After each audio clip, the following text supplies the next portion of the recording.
नमस्कार, खबरों का पंचनामा में आपका स्वागत है। मैं हूं आपके साथ अंशिका। हम लेकर आए हैं देश दुनिया की 5 बड़ी खबरें, जिनके विश्लेषण के लिए मेरे साथ स्टूडियो में मौजूद हैं कैपिटल टीवी के editor in chief doctor Manish Kumar. Doctor साहब, बहुत बहुत स्वागत है। धन्यवाद। सबसे पहले रुक करते हैं हेडलाइंस का। कर्नाटक के बाद तेलंगाना में बीजेपी ने मुस्लिम आरक्षण पर खेला दांव, कहा धर्म आधारित आरक्षण में विश्वास नहीं करती बीजेपी। ओवैसी ने किया पलटवार। लोकसभा चुनाव से पहले विपक्ष को एकजुट करने की तैयारी शुरू, ममता के बाद अखिलेश से मिले नीतीश कुमार, 1 घंटे तक चली बातचीत। महाराष्ट्र में राजनीतिक उथल पुथल का दौर जारी, शरद पवार के सामने संपूर्ण समर्पण की स्थिति में आए उद्धव। अजीत पवार ने बढ़ाई उद्धव पवार की टेंशन। अमृतपाल केस में पंजाब सरकार ने केंद्रीय गृह मंत्रालय को सौंपी रिपोर्ट, पाक लिंक का दिया ब्यौरा, आतंकी के खिलाफ एक्शन की हो रही तैयारी। पनामा में आतंकवाद पर विदेश मंत्री जयशंकर ने पाकिस्तान को जमकर धोया, कहा सीमा पार से आतंकवाद को पाक देता है बढ़ावा, ऐसे पड़ोसी के साथ संपर्क बनाए रखना मुश्किल।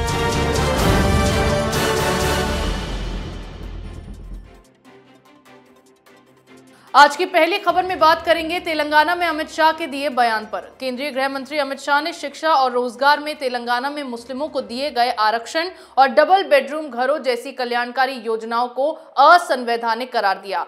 शाह ने तेलंगाना में भाजपा की सरकार बनने पर मुस्लिमों के लिए आरक्षण खत्म करने की बात कही। गृह मंत्री ने चेतावनी देते हुए कहा कि तेलंगाना में हमारी सरकार बनेगी तो हम मुस्लिम रिजर्वेशन को खत्म कर देंगे। ये रिजर्वेशन तेलंगाना के एसटी, एससी, ओबीसी का है, वो अधिकार इनको मिलेगा। हालांकि अमित शाह के इस बयान पर अब राजनीति तेज हो गई है और एआईएमआईएम नेता असदुद्दीन ओवैसी ने पलटवार किया है। डॉक्टर साहब, क्या खेल खेलना चाह रही है बीजेपी? देखिए, बहुत ही साफ है, ये एक असंवैधानिक तरीका है।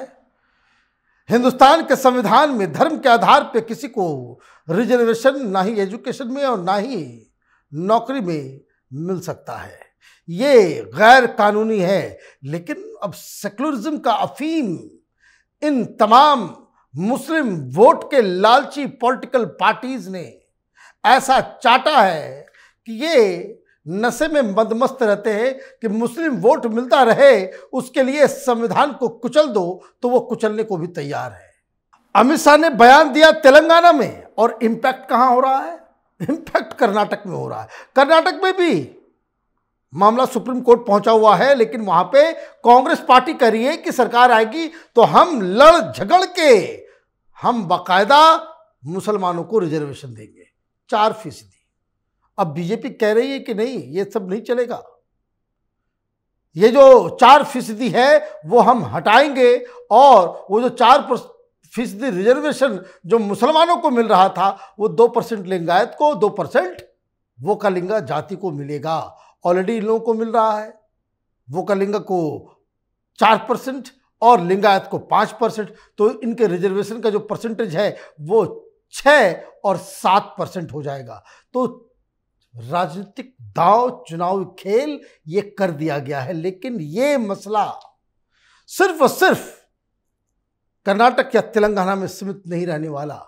जिस हिसाब से ये तमाम घेराबंदी करने की कोशिश में जुटे हुए हैं प्रधानमंत्री मोदी के खिलाफ, इनके साथ एक ही मुद्दा जिसके ऊपर सारे लोग एग्रीमेंट कर रहे हैं वो मसला सेक्युलरिज्म का है। और इसी सेक्युलरिज्म के नाम पे ये जो गठबंधन बने, उसमें आप देखेंगे कि ये लोग मुस्लिम रिजर्वेशन की घोषणा करेंगे जब लोकसभा का चुनाव आएगा।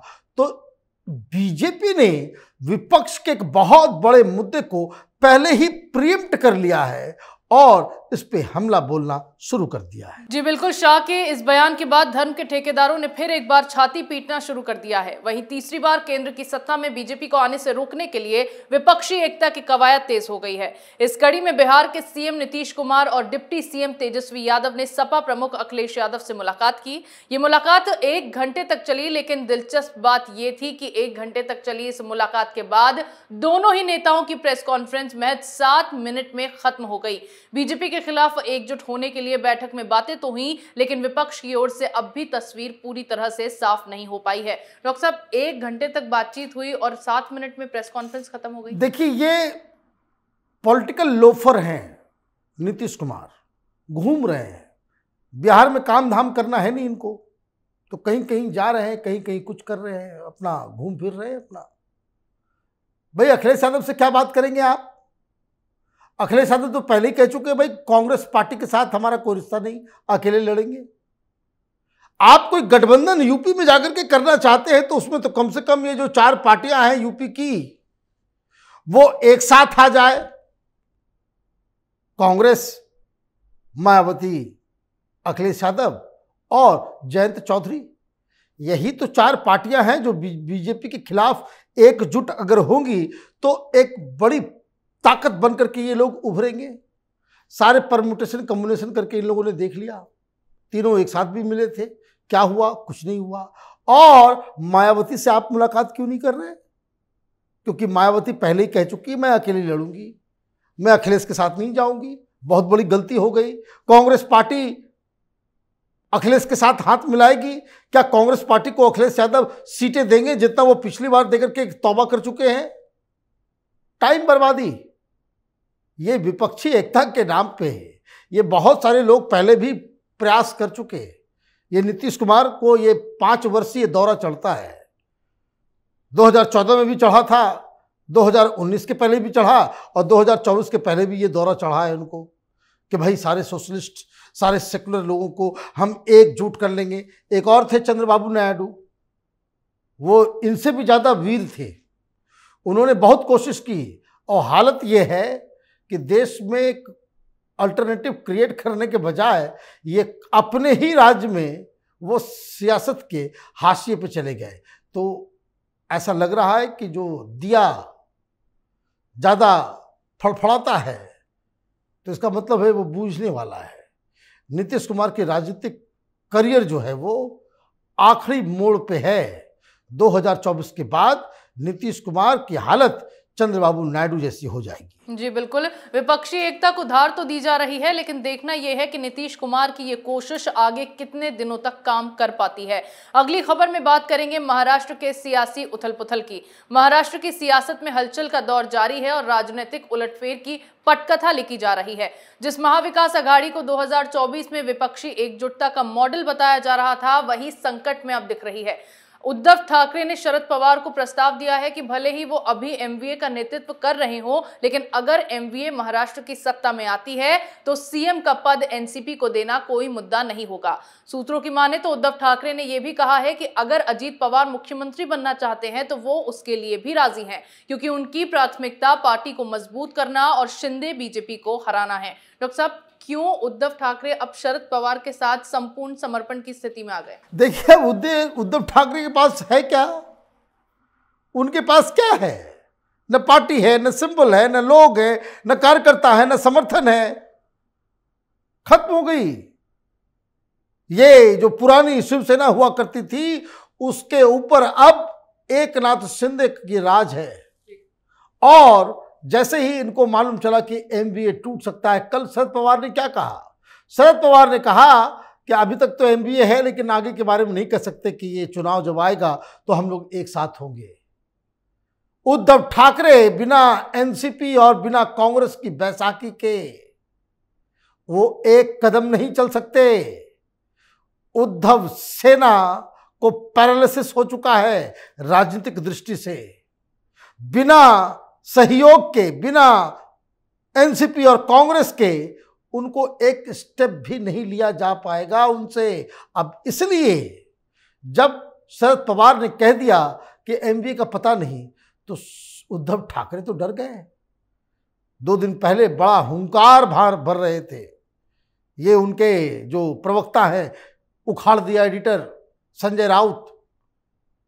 अजीत दादा से जो है भरबल चल रहा था उनका। अभी क्या स्थिति है? अभी पूरी तरीके से सरेंडर, और उद्धव ठाकरे को यह कहना पड़ रहा है कि अजीत दादा बन जाए चीफ मिनिस्टर, हमें कोई दिक्कत नहीं है। राजनीति में दम और अहंकार किसी का नहीं चलता। उद्धव ठाकरे की समस्या ये है कि उनके हाथ कुछ नहीं है। वो महाराष्ट्र की राजनीति में वो एलिनेट होने जा रहे हैं, वो हाशिए पे जा रहे हैं। जब तक कुछ दमखम है, चुनाव से पहले तक है, चुनाव के नतीजे आए और अगर बीएमसी भी गया, असेंबली भी गई और लोकसभा में भी इनका प्रदर्शन पहले से खराब होता है, तो आप समझिए कि उद्धव ठाकरे की राजनीति का द एंड आ गया है। जी बिल्कुल, उद्धव ठाकरे अब शरद पवार के सामने संपूर्ण समर्पण करते नजर आ रहे हैं। आगे बात करते हैं अमृतपाल के खिलाफ लिए जा रहे एक्शन की। पंजाब सरकार ने अमृतपाल सिंह की गिरफ्तारी और उसके खिलाफ हुई कार्रवाई के संबंध में विस्तृत रिपोर्ट केंद्रीय गृह मंत्रालय को भेज दी है। एनआईए ने भी इस संबंध में अब तक जो भी जांच की है उसकी report ministry of home affairs को भेज दी गई है। मामले में अमृतपाल सिंह को विदेशी फंडिंग मिलने की बात भी सामने आई है। साथ ही इस रिपोर्ट में पाकिस्तान से उसके संबंधों का भी जिक्र है और ये बात भी सामने आई है कि अमृतपाल ने हरियाणा से एक डोंगल खरीदा था और कनाडा के एक नंबर से व्हाट्सएप चला रहा था। मोबाइल में बिना कोई सिम डाले वो ऐसा कर रहा था। डॉक्टर साहब, अब अमित शाह डायरेक्टली इस मामले में अपना एक्शन लेंगे? देखिए, अमित शाह शुरू से इस पर नजर बनाए हुए हैं और इसलिए 36 दिनों तक जब अमृतपाल को पंजाब पुलिस पकड़ नहीं पाई थी, फिर भी पेशेंस रखकर अमित शाह ने यही कहा था कि पंजाब की सरकार, पंजाब की पुलिस अच्छा काम कर रही है। ये एक आतंकवादी है, ऐसा आतंकवादी जो पाकिस्तान के पैसे पे पलने वाला टट्टू है। ये खालिस्तानियों के साथ इसका कि साठगांठ है, विदेश से पैसे आ रहे थे और ये बताया जा रहा है कि 400 लोगों का नेटवर्क था।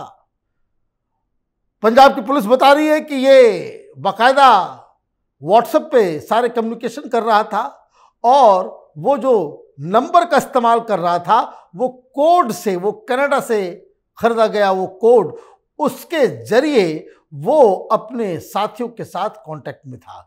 इसलिए पंजाब की पुलिस उसे पकड़ नहीं पाई।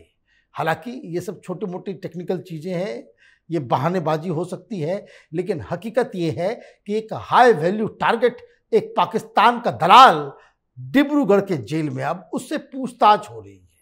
पूछताछ में क्या मालूम चल रहा है? पूछताछ में ये मालूम चल रहा है कि भाई सारा बवाल ये पाकिस्तानी और आईएसआई के साथ मिलकर के ये सब कुछ ये कर रहा था। इसके सबूत भी मिल रहे हैं।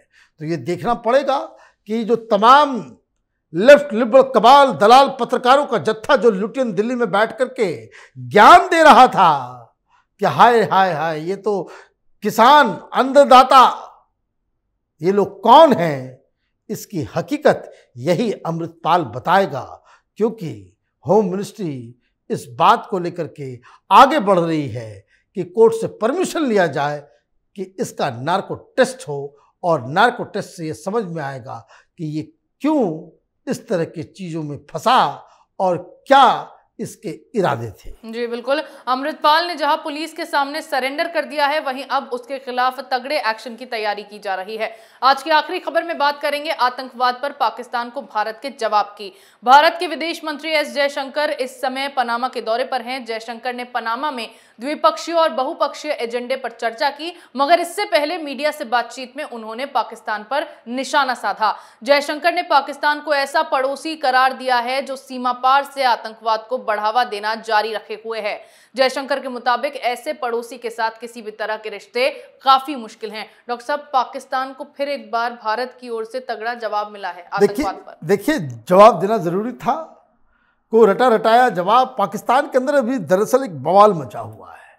बवाल यूं मचा हुआ है कि 2 वरिष्ठ पत्रकारों ने यह दावा किया और उसके बाद भी और भी कई सारे पत्रकार सामने आए और उन्होंने ये कहा कि जनरल बाजवा वो जब चीफ थे तो वो उन्होंने साफ साफ कह दिया था कि भाई हिंदुस्तान से लड़ने के पोजीशन में नहीं है, हमारे पास टैंक्स है लेकिन उसको चलाने के लिए डीजल नहीं है, पैसे नहीं है, हम लड़ नहीं सकते और लड़ नहीं सकते तो हमें अपना टैक्टिकल मूव जो है उसका ओरिएंटेशन बदलना होगा। और इसके लिए ये पाकिस्तान में कहानी चल रही है और इसके लिए बाजवा ने बाकायदा फॉरेन ऑफिस को बताया था, इमरान खान को बताया था कि उसने अप्रैल 2022 में प्रधानमंत्री मोदी का विजिट उसने तय किया था कि प्रधानमंत्री मोदी आएंगे पाकिस्तान और रिश्ते सुधर जाएंगे, तो ये जो अभी महंगाई है वो भी निपट जाएगा, हम जो पूरी दुनिया में जलील हो रहे हैं उससे भी हमें निजात मिल जाएगी। और कश्मीर है तो अब तो वो ले चुके, अब उसको वापस लेने का कोई मायने मतलब नहीं है, अब हम लोग ले भी नहीं पाएंगे। तो इस तरह की क्राइसिस ऑलरेडी चल रही थी। तो क्या किया पाकिस्तान ने? फिर वही डाइवर्ट करने के लिए मसले को वो यूएन के अंदर में उसके जो रिप्रेजेंटेटिव उन्होंने फिर कश्मीर किया। वहां हिंदुस्तान की तरफ से ये जवाब दिया गया कि इस तरह के नॉन सीरियस कंट्री और उनके अनर्गल आरोपों को जवाब देना ये हमारी तौहीन है, इसलिए हमने उसके ऊपर कोई जवाब नहीं दिया। लेकिन जवाब यूएन के अंदर नहीं दिया। शायद ऐसा लगता है कि विदेश मंत्री जयशंकर साहब को मालूम चला होगा, तो उन्होंने कहा होगा कि अच्छा आपने इलाज नहीं किया तो हम किए देते हैं, तो वही उसका पूरा असर है। जी बिल्कुल। बिलावल भुट्टो के भारत दौरे से पहले जयशंकर ने तीखे तेवर दिखाते हुए पाकिस्तान को आतंकवाद पर जमकर धोया है। देश दुनिया की तमाम बड़ी खबरों पर हमारे साथ आपके विश्लेषण के लिए बहुत बहुत धन्यवाद। खबरों का पंचनामा में मेरे साथ आज इतना ही। अगर आपको हमारे वीडियो पसंद आया हो तो इसे लाइक करें, शेयर करें, कमेंट करें, साथ ही हमारे चैनल को सब्सक्राइब करना ना भूलें।